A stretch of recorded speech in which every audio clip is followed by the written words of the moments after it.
Conocer a Dios cambia tu perspectiva, te lleva a un crecimiento espiritual. Que el Señor los bendiga. Entramos a la clase 13.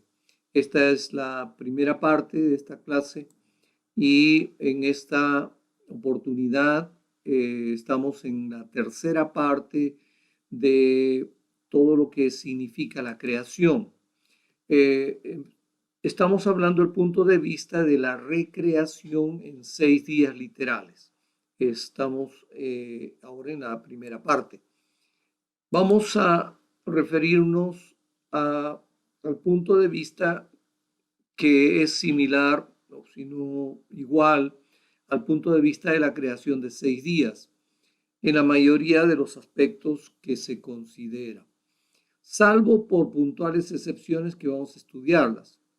De hecho que el punto de vista de la creación en 6 días literales es el punto de vista más bibliocéntrico, cristocéntrico en todo el cristianismo. De tal forma que hemos visto en la clase anterior que hay 6 puntos de vista dentro de los creyentes, dentro de los que creen en Dios, 6 puntos de vista, pero hoy vamos a referirnos al punto de vista que creemos. Entonces estamos hablando del punto de vista de la recreación en 6 días literales. Primero, vamos a hablar de los orígenes del universo. Al respecto, tenemos que hablar que hay 2 leyes de termodinámica que hablan poderosamente de la existencia de un creador. La primera ley de termodinámica dice que, o mejor dicho, se llama también la ley de la conservación de la energía. Esta ley establece que aunque la energía puede cambiar de forma, ahora no está siendo creada ni destruida. La segunda ley de termodinámica, establecida en forma no técnica, dice a todos los sistemas físicos, si se le dejan solos, tienden a desorganizarse. Así, las máquinas se alojan, los procesos dejan de funcionar y paran, los organismos envejecen y mueren. Ok, cualquier elemento temporal de organización requiere una entrada de energía del exterior del sistema mismo. Esto lo dice Henry Morris. Estamos hablando de la segunda ley de termodinámica. Estas leyes nos permiten entender que el sistema tiene que ser administrado desde afuera del sistema. Nosotros entendemos que es Dios el que lo hace. O sea, la ley de termodinámica 1 y la ley de termodinámica 2 requieren de una asistencia exterior. Ok, sabemos que es Dios el que está en plena asistencia de todo. Entonces, estamos hablando de los orígenes del universo. Lo segundo que tenemos que considerar son los movimientos supraluminosos. ¿Qué es eso?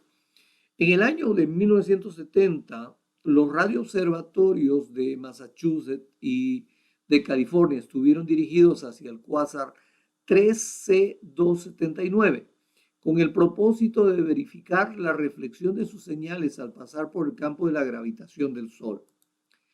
Pero este experimento tomó rumbos inesperados, ya que el cuásar era una poderosa fuente sin variación.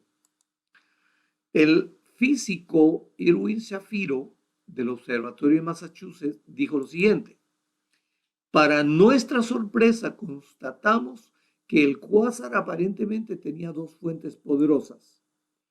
Esta afirmación, que en unos meses más tarde en una nueva observación se verificó, pero con una sorpresa mayor, ya que las fuentes se habían alejado una de la otra a una velocidad 10 veces la velocidad de la luz. Luego, en el año 92 al año 95, se volvió a confirmar el mismo fenómeno.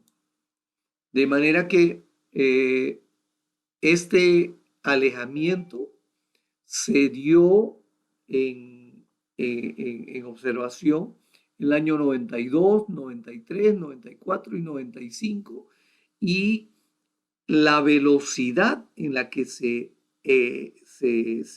movieron estos dos cuerpos, estas dos masas, por decirlo, el cuásar había dado nacimiento a un nuevo núcleo, era como una nova. Esa masa había viajado a una velocidad 10 veces mayor que la velocidad de la luz. Ok, en los años 77 al 80, en una forma periódica, utilizando la red interferométrica de base extra larga, o sea, son varios radioobservatorios en diferentes lugares interconectados, investigaron el núcleo de este cuásar 3C273. Es ahí donde ellos estuvieron revisando, buscando confirmar este movimiento, esos movimientos supraluminosos. Y esta red de, de antenas que escuchan los sonidos del universo se interconectaron para hacer un gran observatorio radiométrico, ¿no? En diferentes partes del mundo hay diferentes observatorios radiométricos y estos se interconectaron para poder observar ese movimiento. Sus observaciones mostraron una protuberancia siendo expulsada de su núcleo y moviéndose hacia un lado del cuásar a una velocidad muchas veces superior a la velocidad de la luz. Entonces, esto llevó a cabo una gran pregunta. O sea, ¿qué está sucediendo? Si las leyes de la velocidad y la relatividad dicen que nada puede ir más rápido que el cuadrado de la velocidad de la luz, aquí estamos a una potencia de 10 veces. O sea, no al cuadrado, sino a la décima potencia. Entonces, estas observaciones son evidencia indiscutible de la existencia de los movimientos supraluminosos que nos permiten recalcular el origen del universo, y esto no fue hace millones de años, sino solamente recalculando esa velocidad de movimiento de las masas. El universo tiene entre 30 y 50 mil años, no más. Entonces, aquí tenemos un punto muy fuerte respecto a que tenemos que revisar lo que se nos ha estado enseñando o hemos estado aprendiendo. Es lo mismo que sucede con respecto al tema del microcosmos que se nos enseñó, el modelo del pensamiento griego, que hay átomos, protones, neutrones que giran y como pequeños sistemas solares y todas esas cosas, y que en los metales más, o sea, en las materias más duras como los metales, eso está girando mucho más veloz que en otras materiales menos duros o quizás orgánicos, pero el asunto es que eso en estos últimos tiempos se está comprobando que no es así. Y es más, ningún microscopio atómico ha podido observar eso. Las únicas observaciones que podrían dar cierta ilusión, cierta imagen de ese concepto filosófico griego, podía haber sido la observación de los isótopos de radio, pero aún así el asunto está circunscrito dentro de los isótopos de radioactividad, o sea, no en los demás materiales, ¿me entienden? Entonces, estamos hablando de que hay cosas que tenemos que redefinir en el tema de lo origen del universo. La tercera cosa que tenemos que hablar hoy es los descubrimientos científicos han producido una prueba que los creacionistas siempre han creído.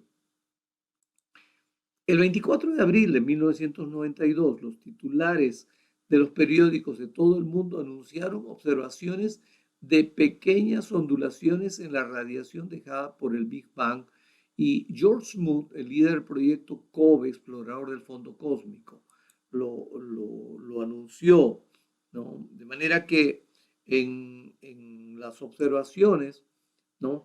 De ese satélite registró que lo que encontramos es evidencia del nacimiento del universo. Es como mirar a Dios.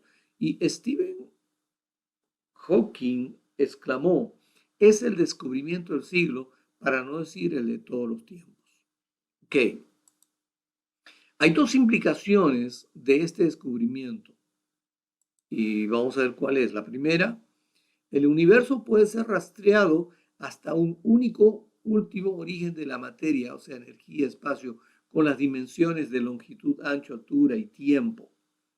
Ok, porque se ha estado calculando la dimensión del universo y marcando, partiendo de ese concepto, de esa idea de la gran explosión y que todo empezó en una gran explosión y el punto original del universo sea de esa explosión hasta donde están actualmente las estrellas, más distantes en todo lo que es el perímetro del universo, o sea, el límite del universo, hasta donde se expandió esa materia, esas estrellas. Ok.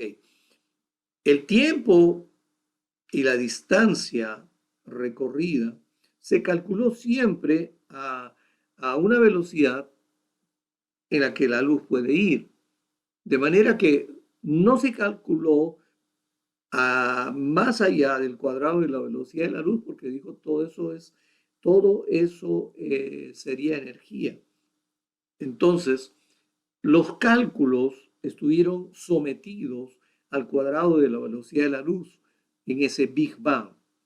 Pero fíjense, si hay movimientos supraluminosos, entonces la cosa no está concordante con las dimensiones y el tiempo recorrido desde el punto central de una gran explosión hasta los límites exteriores del universo.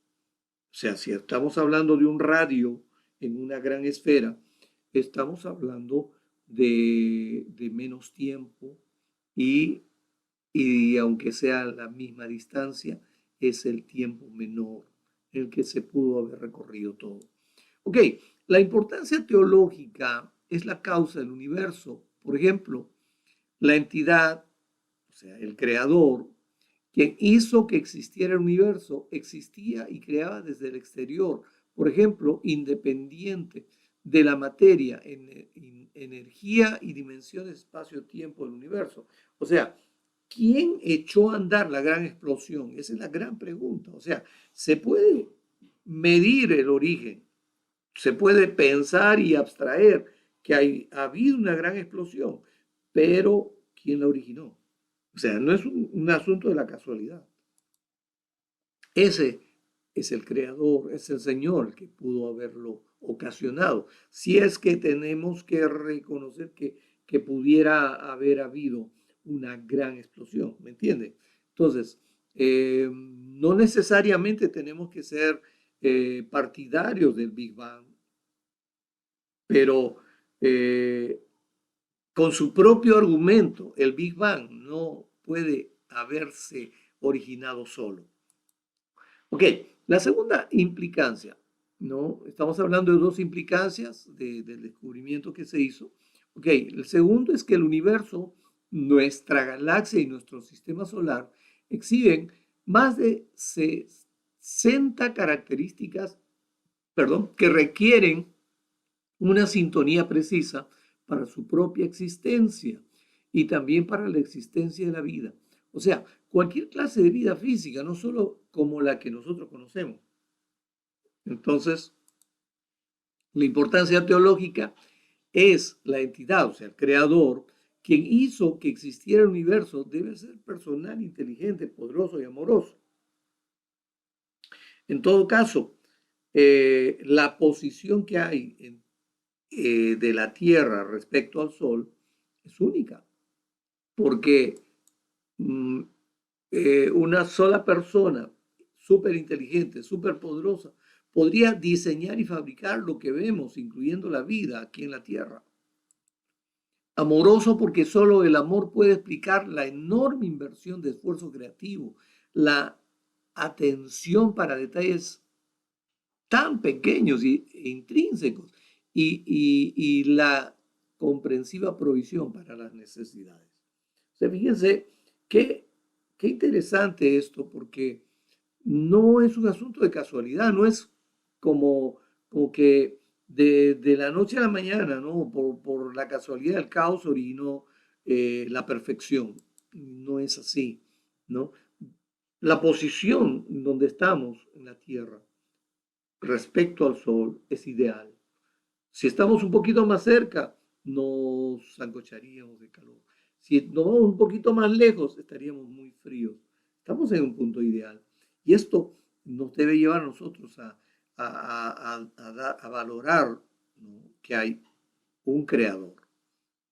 Ok, el astrónomo americano George Greenstein, en su libro El universo simbiótico, en 1988, concluyó lo siguiente: a medida que hacemos el recuento de la evidencia del pensamiento, insistentemente dice que alguna agencia sobrenatural, o mejor, agencia debe estar involucrada.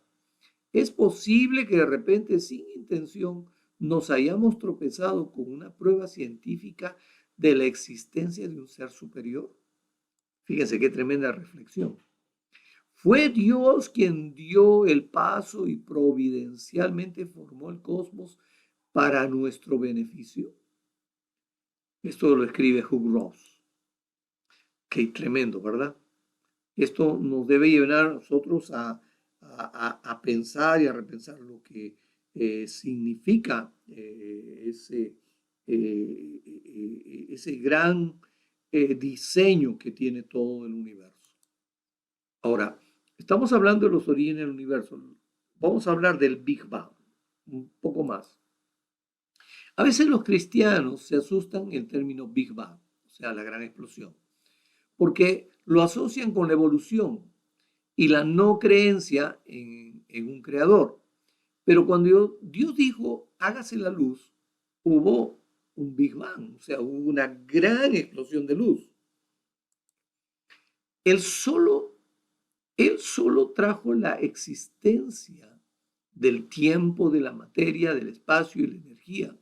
Y podríamos apostar que el mundo empezó con una sola explosión de luz, por decirlo así. O sea, si podemos usar ese lenguaje. ¿Por qué? Porque no se olviden que estamos hablando de muestras. No estamos hablando de teorías. Las teorías se tienen que probar y esto no es posible probarlo. Colosenses dice en el verso 16, porque en él fueron creadas todas las cosas, las que hay en los cielos y las que hay en la tierra, visibles e invisibles, sean tronos, sean dominios, sean principados, sean potestades. Todo fue creado por medio de él y para él. Y él es antes de todas las cosas y todas las cosas en él subsisten. Bueno, ahí está. Ya la Biblia nos ayuda a entender que hay un creador y todo subsiste por medio de él, por él y para él, ¿no? Estamos hablando del punto de vista de la recreación de 6 días literales. Vamos a ver una segunda parte. ¿Cuántos años tiene la Tierra? Okay. Este es un punto interesante. Miren, la edad de la Tierra es probablemente uno de los más grandes huesos de contención en el estudio de los orígenes de la vida. Todos los evolucionistas creen que la Tierra tiene billones de años de antigüedad, mientras que los creacionistas están divididos. La mayoría cree en un planeta joven, pero hay algunos que creen que es un planeta viejo. Cada lado disputa la evidencia del otro. Cada uno acusa al otro de decepción y deducciones falsas. Ya que nosotros creemos que el mundo natural fue creado en 6 días literales, también creemos que la Tierra es un planeta joven. ¿Ok? Entonces, aquellos científicos que han pasado años estudiando tienen numerosas objeciones a las respuestas propuestas por científicos seculares. Los creacionistas que sostienen que la Tierra es joven tienen preguntas sobre fechas radioactivas, el campo magnético de la Tierra, el polvo meteórico, el delta del río Mississippi, el petróleo y el gas natural y la rotación de la Tierra. O sea, son preguntas muy interesantes. La recesión de la Luna, la cantidad de helio atmosférica en nuestra atmósfera, la presencia de halos pleocroicos, la proporción de crecimiento de población, los cometas, la aglomeración de estrellas y superestrellas, por decir algunas cosas. Estamos hablando de lo que los científicos empiezan a manejar en sus cuestiones, en las preguntas. Y hay problemas teológicos con planeta viejo. Miren, si ha habido vida por billones de años, no hay manera de armonizar las genealogías de la Biblia desde Adán hasta Cristo. Nosotros creemos que si el universo tiene entre 30 y 50 mil años, por ende la Tierra igual. Por ello, podemos decir que la Tierra es un planeta joven y estamos en los albores de la creación. Miren, un científico secular como Carl Sagan lo dijo, estamos en los albores de la creación. Las genealogías en forma correlativa nos cuentan 6.000 años, como si cada uno de los hombres son ancestros de 3 generacionales unos a otros, ya que Dios es un Dios trigeneracional. Si pensamos de esta manera, entonces podemos estirar los años para cubrir los años que faltan para nuestro punto de vista. Ok, hablamos de, de, de personajes inscritos en la genealogía y hablamos de que entre cada personaje importante hubiera 3 generaciones. De esa manera, si llegamos a 30 a 50 mil años fácilmente. Ok, si entonces la muerte obviamente no entró al mundo con la caída de Adán, la vida hubiese sido una lucha constante por sobrevivir, siendo la muerte y el derramamiento de la sangre por parte de la existencia durante millones de años. La Biblia nos dice que la muerte y la caída son resultado de la iniquidad y del pecado y la rebelión. Por lo tanto, la tierra no puede ser tan vieja como parece. ¿Estamos? Ya que la civilización antes del diluvio experimentó una secuela de iniquidad, pecado y rebelión que dejaron los ángeles que cayeron en la rebelión luciferina. Además, el diluvio mundial del Génesis tiene que ver con la forma que tiene la tierra ahora. Estamos armonizando lo que la Biblia dice. En cuanto al hombre como género humano, este conoció la muerte cuando se deformó con la iniquidad, luego pecó y se rebeló. Dice, porque por cuanto la muerte entró por un hombre, también por un hombre la resurrección de los muertos. 1 Corintios 15, 21 y 22. Porque así como Adán todos mueren, también en Cristo todos serán vivificados. Qué importante es esto. Entonces, estamos entendiendo un poco más respecto a temas que tienen que ver con el Big Bang y todo eso. Es todo por hoy y estamos pues en este momento deseosos de que el Señor complete toda la bendición de haber estudiado todos estos puntos. Creemos que el Señor tiene todavía más respuestas para ti. No se olviden de escribirme si tienen alguna duda, alguna pregunta. Estamos dispuestos a responderles con mucho gusto. Que el Señor los bendiga y nos vemos la siguiente clase.